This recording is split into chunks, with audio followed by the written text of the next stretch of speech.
Hello friends, welcome to Satyam classes. Friends, मैं हूं सत्यम और आज आपके लिए लाया हूं इतिहास का एक नया चैप्टर इंडस वैली सिविलाइजेशन का पार्ट 2। फ्रेंड्स, अगर अभी तक आपने पार्ट 1 को नहीं देखा है तो मैंने उस वीडियो की लिंक डिस्क्रिप्शन में दे दी है, आप वहां से देख सकते हैं। तो चलिए फ्रेंड्स, शुरू करते हैं। ये है इंडस वैली सिविलाइजेशन का पार्ट 2 यानी दूसरा वीडियो। इससे पहले मैंने एक वीडियो इस चैप्टर पर बना रखी है, उसकी लिंक मैंने डिस्क्रिप्शन में दे दी है। अगर आपने नहीं देखा है अभी तक तो आप वहां से उसे देख सकते हैं। तो चलिए फ्रेंड्स, शुरू करते हैं। फ्रेंड्स, जैसा कि मैंने आपको पिछले वीडियो में बताया था यानी पार्ट 1 वाले में कि नेक्स्ट वीडियो यानी कि इस वाले वीडियो में हम इसके प्रमुख पुरास्थल और इस सभ्यता का पतन कैसे हुआ इस पर डिस्कस करेंगे। तो चलिए फ्रेंड्स, आज इसी 2 टॉपिक पर डिस्कस करते हैं। चलिए फ्रेंड्स, इससे पहले कि हम इसके प्रमुख पुरास्थलों के बारे में पढ़ें, इतना तो जान लेना चाहिए फ्रेंड्स कि इसके पुरास्थलों का विस्तार कहाँ से कहाँ तक था, किस शेप में था और एरिया क्या थी, कितने एरिया में फैला हुआ था। ठीक है फ्रेंड्स, तो चलिए, भौगोलिक विस्तार यानी इंडस वैली सिविलाइजेशन का भौगोलिक विस्तार कितना था। तो फ्रेंड्स, इस सभ्यता का विस्तार भारत में था, पाकिस्तान में था तथा अफगानिस्तान के क्षेत्रों में भी फैला था। यानी ये लगभग 3 देशों में यह सभ्यता फैली थी। कौन कौन से? एक तो भारत, दूसरा पाकिस्तान और तीसरा अफगानिस्तान। इन्हीं 3 देशों में यह सभ्यता फैली हुई थी। ठीक है, तो फ्रेंड्स, कौन कौन से पुरास्थल भारत में थे? कुछ मेजर साइट्स हैं जिनको हमें याद रखना चाहिए जो भारत में थे। मेन तो ये अफगानिस्तान वाला तो सबसे इम्पोर्टेंट है, क्योंकि यहाँ से 2 साइट्स मिले हैं, बस 2 ही साइट्स हमें पढ़ने भी हैं और यहीं से एग्जाम में ज़्यादातर क्वेश्चन पूछा था कि अफगानिस्तान से कौन 2 साइट्स मिले हैं इंडस वैली सिविलाइजेशन के। ठीक है फ्रेंड्स, तो भारत में पहले शुरुआत भारत से करते हैं। भारत में जो मिले हैं वो है कालीबंगन, धौलावीर, आलमगीरपुर और लोथल। ये 4 इंपॉर्टेंट साइट्स हैं जो भारत से मिले हैं। कौन कौन से? कालीबंगन, धौलावीर, आलमगीरपुर, लोथल। और पाकिस्तान से कौन से मिले हैं? हड़प्पा, मोहनजोदड़ो, चन्हुदड़ो तथा सूतकागिंडोर। पहला यानी कि इंडस वैली सिविलाइजेशन का जो पहला पुरास्थल था, जिसकी सबसे पहले उत्खनन हुआ था, वो था हड़प्पा। और वो कहाँ से मिला था? पाकिस्तान से। वर्तमान में पाकिस्तान में है, लेकिन तब भारत में ही था। ठीक है फ्रेंड्स, अफगानिस्तान से इसके 2 जो मिले हैं ये इंपॉर्टेंट हैं फ्रेंड्स। मैं फिर से कह रहा हूँ, ये है मुंडेगाग और सुरतुगाय। अफगानिस्तान से जो 2 पुरास्थल खुदे हैं इंडस वैली सिविलाइजेशन के, वो है मुंडेगाग और सुरतुगाय। ठीक है फ्रेंड्स, चलिए अब देखते हैं सभ्यता का आकार कैसा था। फ्रेंड्स, सभ्यता का आकार त्रिभुजाकार था। कैसा था? त्रिभुजाकार। और सभ्यता का क्षेत्रफल कैसा था? लगभग 12,99,600 किलोमीटर स्क्वायर में सभ्यता फैली थी, जिसकी पूर्व से लेकर पश्चिम तक यानी ईस्ट से लेकर वेस्ट तक लंबाई लगभग 1600 किलोमीटर थी। और उत्तर से दक्षिण तक लंबाई कितनी थी? 1400 किलोमीटर। यानी पूर्व से पश्चिम तक 1600 और उत्तर से दक्षिण तक 1400। ठीक है फ्रेंड्स, और इसकी जो सबसे दक्षिणी सीमा थी वो गोदावरी नदी के तट पर दायमाबाद महाराष्ट्र में। यानी इसका जो सबसे दक्षिणी पुरास्थल था वो कहाँ मिला था? महाराष्ट्र के दायमाबाद में, गोदावरी नदी के तट पर। और जो सबसे उत्तरी पुरास्थल वो कहाँ मिला था? चिनाब नदी के तट पर, मांदा जिला, जम्मू कश्मीर में। और जो सबसे पश्चिमी था वो कहाँ मिला था? दास्क नदी के किनारे, सूतकागिंडोर में, जो कि कहाँ स्थित है? पाकिस्तान में। और जो सबसे पूर्वी सीमा थी वो कहाँ मिली थी? वो हिंडन नदी के किनारे, आलमगीरपुर जिला, मेरठ में, उत्तर प्रदेश में है जो कि। ठीक है फ्रेंड्स, यानी दक्षिणी जो पुरास्थल था वो कहाँ था? सबसे दक्षिणी महाराष्ट्र में, सबसे उत्तरी जम्मू कश्मीर में, सबसे पश्चिमी पाकिस्तान में और सबसे पूर्वी उत्तर प्रदेश में। ठीक है फ्रेंड्स, चलिए अब इसके प्रमुख पुरास्थलों की बात कर लेते हैं फ्रेंड्स, जहाँ से क्वेश्चंस बनते हैं। आइए बात करते हैं प्रमुख पुरास्थल के बारे में।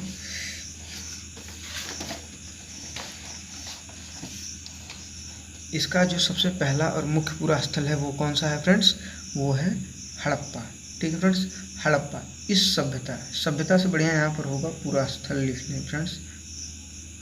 यानी इस पुरास्थल की खोज 1921 में जॉन मार्शल के नेतृत्व में राय बहादुर श्री दयाराम साहनी ने की थी। किसने की थी? राय बहादुर दयाराम। ये इंपॉर्टेंट है फ्रेंड्स, सबसे पहले हड़प्पा की ही खुदाई हुई थी।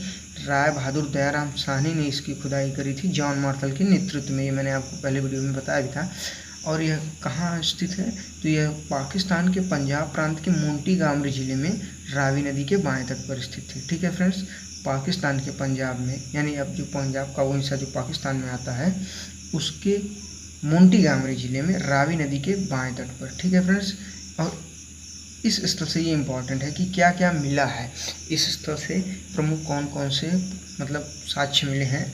तो उनमें सबसे पहला है अन्नागार। इसके अलावा कब्रिस्तान मिला है, यानी लोगों के दफनाने की पूरा मतलब लोगों के दफनाने के साक्ष्य मिले हैं कि सिंधु सभ्यता के लोग दफनाया करते थे लोगों को। ठीक है फ्रेंड्स, मतलब मृतकों को दफना दिया करते थे। इसके साक्ष्य, अन्नागार के साक्ष्य तथा तरबूज के बीज, यानी तरबूज का मतलब वाटरमेलन। ठीक है फ्रेंड्स, इसके सीड के साक्ष्य मिले हैं, मतलब तरबूज यूज करते थे हड़प्पा सभ्यता के लोग। कब्रिस्तान में लोगों को दफनाया जाता था। और अन्नागार होता था जैसे कि ग्रेनरी, जहाँ पे मतलब स्टॉक रखते हैं ना, एक्स्ट्रा जो कलेक्शन होता है अनाज का, उसे ग्रेनरी कहा जाता है, अन्नागार। तो इसके साक्ष्य मिले हैं। कहाँ से मिले हैं? हड़प्पा से। ये तीन बातें इंपॉर्टेंट हैं, अन्नागार, कब्रिस्तान और तरबूज के बीज के साक्ष्य मिले हैं। कहाँ से? हड़प्पा से। इसकी खुदाई कब हुई थी फ्रेंड्स? 1921 में जॉन मार्शल के नेतृत्व में दयाराम साहनी ने करवाई थी। ठीक है फ्रेंड्स, दूसरा इंपॉर्टेंट साइट है मोहनजोदड़ो। मोहनजोदड़ो का शाब्दिक अर्थ होता है मृतकों का टीला, यानी ऐसी जगह जहाँ पे मृतक लोगों को रखा जाता है, मृतकों का टीला टाइप का, माउंट टाइप का। ठीक है फ्रेंड्स, इस सभ्यता के उत्खननकर्ता राखलदास बनर्जी थे। कौन थे? राखलदास बनर्जी। और इस सभ्यता की खोज 1922 में। देखिए 1921 में इसकी हुई, इसके जस्ट एक साल बाद 1922 में इसकी हुई। और इसके उत्खननकर्ता कौन थे? राखलदास बनर्जी। ठीक है फ्रेंड्स, और यह सभ्यता भी पाकिस्तान में थी, यानी पहली सभ्यता और दूसरी सभ्यता ये दोनों पाकिस्तान में थी। हड़प्पा और मोहनजोदड़ो वो कहाँ थे? यह पाकिस्तान के सिंध प्रांत में, लरकाना जिले में, सिंधु नदी के दाएं तट पर। ठीक है फ्रेंड्स, वो कहाँ थी? वो रावी नदी के बाएं तट पर थी और ये सिंधु नदी के दाएं तट पर स्थित थी। कौन सी सभ्यता? कौन सा पूरा स्थल? मोहनजोदड़ो वाला। ठीक है फ्रेंड्स, नदी के बाएं तट पर स्थित थी। कौन सी नदी? सिंधु नदी के दाएं तट पर, दाएं तट पर स्थित थी। इस स्थल से पशुपति शिव की मूर्ति, पशुपति शिव मतलब शिव भगवान ही थे, ये इनके एक विशेष प्रकार के शिव हुआ करते थे जिसे पशुपति शिव कहा जाता है। इनकी मूर्ति जो इस बात को प्रूव करती है कि मतलब ये लोग मूर्ति पूजा में विश्वास रखते थे। इनकी मूर्ति कांसे की नर्तकी मतलब एक डांसर, महिला फीमेल डांसर थी, उसकी स्टेचू छोटी सी, जो कि किसकी बनी थी? कांसे की। ठीक है फ्रेंड्स, कांसा समझते होंगे आप लोग, ये कांस्य युगीन सभ्यता ही है, ब्रॉन्ज। ठीक है, वही जो टिन और तांबे को मिलाकर बनाई गई मिश्र धातु है, उसकी बनी नर्तकी। और इसके अलावा अन्नागार तथा स्नानागार के साक्ष्य मिले हैं। अन्नागार के साक्ष्य यहाँ से भी मिले हैं, अन्नागार के साक्ष्य यहाँ से भी मिले हैं। ठीक है फ्रेंड्स, अब इसमें जो मेन इंपॉर्टेंट, सबसे इम्पोर्टेंट साइट्स है, बल्कि मैं तो कहूँगा कि ये अलग से हेडिंग ही है, छोटी सी हेडिंग, वो है स्नानागार। स्नानागार बहुत इंपॉर्टेंट है क्योंकि ये सिंधु घाटी सभ्यता के मतलब अद्भुत कारीगरी में से एक मानी जा सकती है, क्योंकि यह संरचना उस समय की सबसे अद्भुत रचनाओं में से एक थी। सबसे अद्भुत रचनाओं का मतलब ये है कि ये काफ़ी विशेष तरह की संरचना थी। क्यों थी? आइए पढ़ के बताते हैं, मतलब आप जान जाएंगे कि क्यों ये इतनी मतलब अलग थी, इसको क्यों इतना इम्पोर्टेंस दिया गया। क्योंकि यह एक बहुत विशाल रचना थी, मतलब यह बहुत, स्नानागार जो था ये बहुत विशाल एरिया में, काफ़ी बड़े एरिया में फैला था, जिसका प्रयोग स्नान करने के लिए किया जाता था। स्नान तो करते थे, लेकिन किसी विशेष अवसर पर भी यहाँ पर काफ़ी लोग इकट्ठा होकर स्नान करते थे, जैसे कोई फेस्टिवल वगैरह हो गया। तो इसीलिए इस स्नानागार का साइज काफ़ी बड़ा था। और समझ लीजिए आप कि इस स्नानागार में नीचे उतरने के लिए सीढ़ियाँ भी थी, मतलब ज़मीन के आप नीचे जा सकें, इस ज़मीन के नीचे मतलब समतल लेवल से नीचे स्नानागार पानी तक पहुंच सकें, इसलिए सीढ़ियाँ थीं। और इसमें पानी भरने के लिए कुंड का मतलब आप समझ सकते हैं कि बीच में कुआँ था जिससे पानी निकलता रहता था हमेशा। और इसकी लंबाई कितनी थी? 11.88 मीटर। ठीक है फ्रेंड्स, और चौड़ाई कितनी थी? 7.01 मीटर। और गहराई थी 2.43, मतलब इतना गहरा था कि एक आदमी आसानी से डूब जाए। ठीक है फ्रेंड्स, इतना मतलब इसीलिए ये इम्पोर्टेंस हो जाता था कि सिंधु घाटी सभ्यता में ये काफ़ी बड़ा, मतलब अगर आप एक कुआं मतलब एक स्विमिंग पूल टाइप जैसा आप कह सकते हैं, 11.88 मीटर चौड़ाई थी और 7.01 मीटर गहराई मीटर चौड़ाई थी, 11.88 मीटर लंबाई थी और 7.01 मीटर चौड़ाई थी। और गहराई कितनी थी? 2.43, यानी इतने बड़ी संरचना को आप एक स्विमिंग पूल भी कह सकते हैं उस जमाने का। और नेक्स्ट इंपॉर्टेंट साइट्स है जो वो है चन्हूदड़ो। आइए बताते हैं इसके बारे में आपको। इस पुरास्थल की खोज कब हुई थी फ्रेंड्स? 1931 में। ठीक है फ्रेंड्स, किसने करी थी? तो ननी गोपाल मजूमदार ने। ठीक है फ्रेंड्स, और ये पाकिस्तान के सिंध प्रांत में अब तक के जितने भी इम्पोर्टेंट्स है, ये हड़प्पा, मोहनजोदड़ो, चनमोदड़ो, इन तीनों की खोज तो तब तो भारत में हुई थी, उस समय पाकिस्तान भी भारत का हिस्सा था, लेकिन अब ये तीनों पुरास्थल जहाँ पर लोकेटेड हैं वो हिस्सा पाकिस्तान में आता है। तो इसीलिए कहते हैं कि मतलब ये पाकिस्तान के सिंध प्रांत में सिंधु नदी के बाएं तट पर स्थित थी। कहाँ थी स्थित फ्रेंड्स? सिंधु नदी के बाएं तट पर। वो कहाँ थी? सिंधु नदी के दाएं तट पर। ये कहाँ है? सिंधु नदी के बाएं तट पर स्थित थी। और यहाँ से जो है वो क्या किस किस चीज़ के साक्ष्य मिले हैं? तो यहाँ से जिस चीज़ के साक्ष्य मिले हैं वो है मनका मतलब बीड्स, जिसको नकली मोती आप बोल सकते हैं, मतलब उसको बनाने का कारखाना, मनका बनाने का कारखाना। नकली मोती का मतलब फ्रेंड्स जैसे आज के ज़माने में होते हैं प्लास्टिक के डायमंड मोती बना दिए जाते हैं, कुछ इसी टाइप के नकली मोती बनाने का कारखाना। और तथा लिपस्टिक, ये इम्पॉर्टेंट है। लिपस्टिक मतलब लिपस्टिक का मतलब ये इम्पॉर्टेंट है फ्रेंड्स, क्योंकि महिलाएं उस ज़माने में लिपस्टिक वगैरह का यूज करती थी, मतलब कॉस्मेटिक वगैरह का यूज भी होता था एज ए श्रृंगार के रूप में। तो ये लिपस्टिक का साक्ष्य कहाँ से मिला है? चनहूदड़ों से। ठीक है फ्रेंड्स, और इसके अलावा एक और श्रृंगार के रूप में ही यूज होता है मनका भी, यानी श्रृंगार के जितने सामान यूज किए जाते थे इस सभ्यता द्वारा, इसके ज़्यादातर साक्ष्य कहाँ से मिले हैं? चनहूदड़ों से, जिसकी खोज कब हुई? 1931 में। किसके द्वारा? ननी गोपाल मजूमदार के द्वारा। ठीक है फ्रेंड्स, और कहाँ लोकेटेड है? सिंध प्रांत में, सिंधु नदी के बाएं तट पर। ठीक है फ्रेंड्स, याद रखिएगा। वो कहाँ स्थित था? सिंधु नदी के दाएं तट पर। और ये कहाँ स्थित है? सिंधु नदी के बाएं तट पर। ठीक है फ्रेंड्स, ये तीनों में क्या काम है? कि तीनों पाकिस्तान में वर्तमान में है। ठीक है फ्रेंड्स, आइए अब बात करते हैं अगले पुरास्थल के बारे में। अगला पुरास्थल है फ्रेंड्स रोपड़। ठीक है फ्रेंड्स, इस पुरास्थल की खोज 1953 में यज्ञदत्त शर्मा द्वारा 1953 में हुई थी। ठीक है फ्रेंड्स, और ये पंजाब प्रांत के रूपनगर जिले में सतलज नदी के बाएं तट पर स्थित थी। कहाँ? पंजाब प्रांत के रूपनगर जिले में सतलज नदी के बाएं तट पर। ठीक है फ्रेंड्स, और यह पुरास्थल से इंसान के साथ साथ कुत्तों के दफनाए जाने के साक्ष्य मिले। ये हर पुरास्थल से ये इंपॉर्टेंट है कि किसके साथ क्या साक्ष्य मिले हैं, मतलब कौन से साक्ष्य मिले हैं। तो यहाँ पे इंसान के साथ कुत्तों को दफनाए जाने के साक्ष्य मिले हैं। और यह आज़ादी के बाद भारत में खोजा जाने वाला पहला पुरास्थल था। ठीक है फ्रेंड्स, मतलब अगर आज़ादी के बाद भारत में अगर कोई सबसे पहले पुरास्थल खोजा गया तो वो कौन सा था? रोपड़। ठीक है फ्रेंड्स, और यहाँ से क्या मिला है साक्ष्य किस चीज़ का? तो इंसान के साथ कुत्ता, मतलब इस बात को इंडिकेट करता है कि उस समय का इंसान यानी सिंधु घाटी सभ्यता का इंसान कुत्ता पालता था। ठीक है फ्रेंड्स, अब नेक्स्ट जो हमारा पुरास्थल है वो कालीबंगा। मैंने सिर्फ 5 ही इंक्लूड करें क्योंकि यही 5 इंपॉर्टेंट भी हैं फ्रेंड्स। एसएससी या फिर अदर एसएससी के जो इक्विवेलेंट हैं उन एग्जाम पॉइंट ऑफ व्यू से इन्हीं 5 से क्वेश्चन आता है, तो इन्हीं 5 को मैंने इंपॉर्टेंस दिया है और इन्हीं 5 को मैटर ज़्यादा बड़ा न बनाते हुए। तो आइए अब देखते हैं, ये लास्ट है हमारा कालीबंगा का मतलब ये क्या होता है पहले ये जानिए। काले रंग की चूड़ियाँ, बैंगल्स ऑफ ब्लैक कलर। ठीक है फ्रेंड्स, कालीबंगा का शाब्दिक अर्थ होता है काले रंग की चूड़ियाँ। और इस सभ्यता कालीबंगा का अर्थ का मतलब ये काले रंग की चूड़ियाँ से ही कालीबंगा शब्द लिया गया है। ठीक है फ्रेंड्स, और इस सभ्यता की खोज 1961 में ब्रजवासी लाल ने की थी। किसने की थी? ब्रजवासी लाल ने की थी। उसकी किसने की थी? यज्ञनाथ शर्मा ने। और इसकी ब्रजवासी लाल ने की थी। और यह राजस्थान के श्री गंगानगर जिले में घग्गर नदी के किनारे पर स्थित है। कहाँ पर?